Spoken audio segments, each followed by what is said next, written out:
cinematic shots.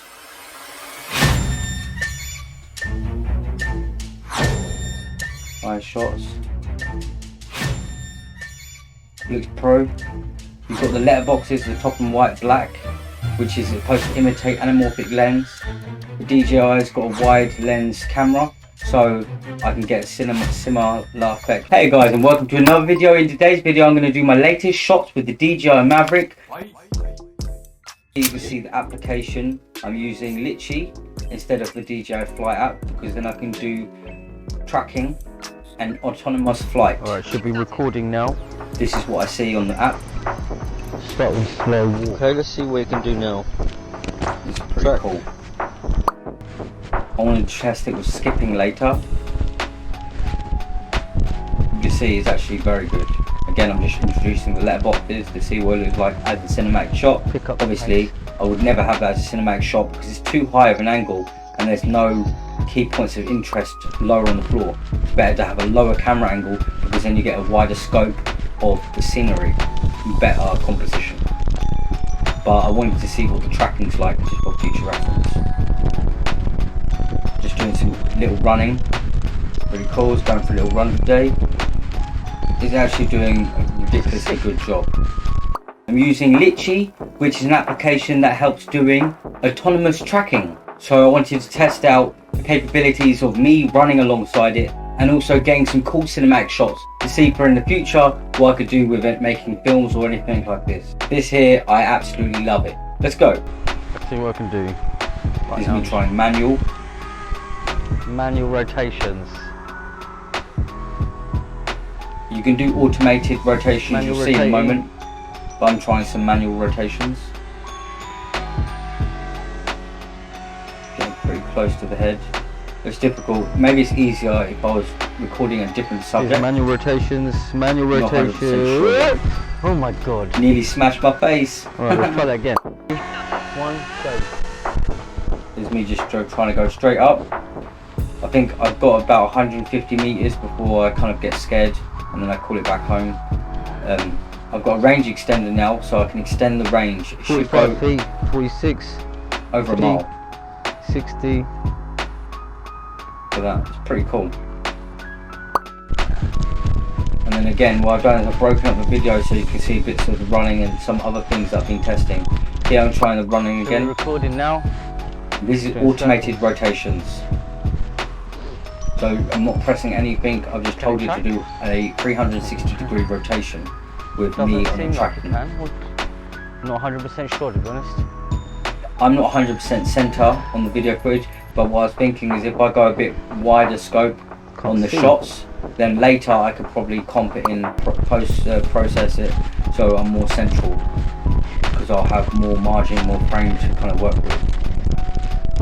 You've seen in the last rotation, it didn't really square up into the center of the screen, but it's okay. This here is working fantastic. I'm so happy with that. I bought an app called Litchi, which allows you to do the automated flight paths and things like this. Paid £20 for it. Probably worth it. Next, I'm going to try some skipping and running some cinematic shots.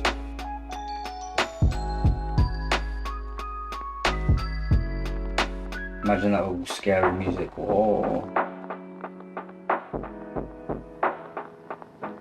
Put some markers on the floor, do some tracking, and then I can introduce some 3D elements and stuff like this, and do some post-processing to make it look more scary.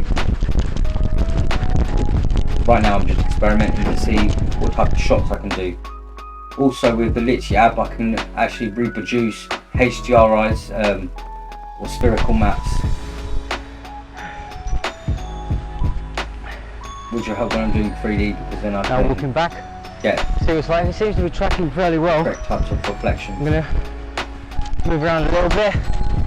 Look at that. It's responding quite well. I was shocked with this, to be honest. It turned out great. Seems I've got some settings here.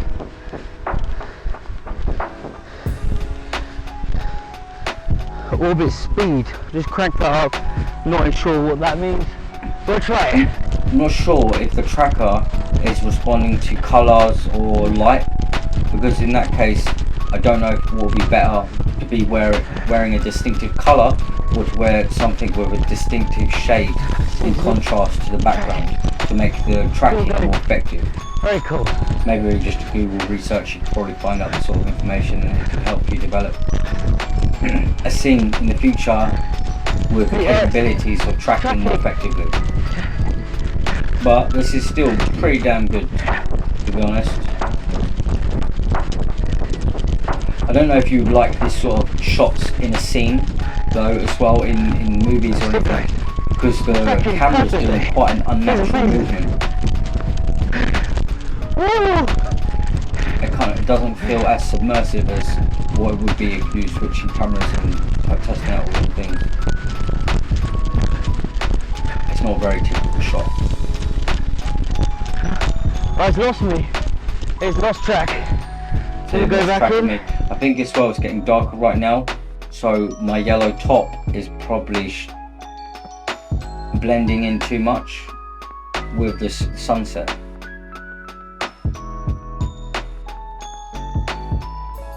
I realised that waving my hand actually helped the tracker relocate me before this like next track now, which is good. Look at that, that's great. I'm not running full speed because I had like several things in my pockets in the controller. Here you can see I'm just flying out a bit.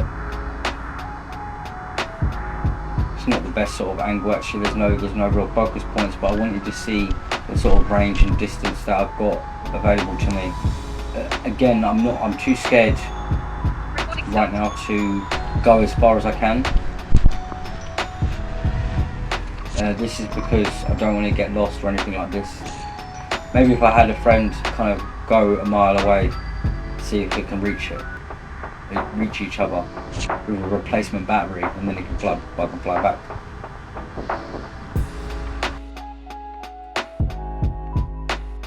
With the DJI Maverick Mini, there's something with the controllers where it's not using OctoSync or something like this, so it's not as powerful as the next generation of DJIs. And if an object is obstructing the controller and the DJI Maverick, then it cuts out and it does an automatic flight path back home to where it's took off originally. Yeah, this is the second in my DJI experiments and testing. The first one was at the beach and doing things like this, see, and now it is sort of like in more of a nature thing. I'm just going to try and collect a couple of different shots, experimenting with different things. Since doing the drone shots, I'm starting to realise what shots work and what don't. I've got a list of some of the best camera movements, but I haven't really touched upon it yet because I haven't got a point of interest, a person or anything to really track in the same sort of manner, which is actually kind of bad discipline and habit development, because I should be practicing what I want to eventually use. So right now just playing around is sufficient for now, but it could be a lot more effective if I started using these recommended shots that I've already collected a list of. Definitely some really cool shots, love it. It's actually really fun, although my hands are freezing today because it's so cold. My goal for 2021 is to make like 20 music videos, so you should keep tuned in because I'm going to be developing some other stuff and I can get some nice aerial shots and mix it up with other types of camera movements and different types of cameras. Hope you enjoyed the video everyone, and press the like and subscribe button right now. Bash the like and subscribe, and leave a comment in the description and say hello, ask me anything you want and I'll do my best to answer. If not, I'm not sure what the question is. Take care people, see you later.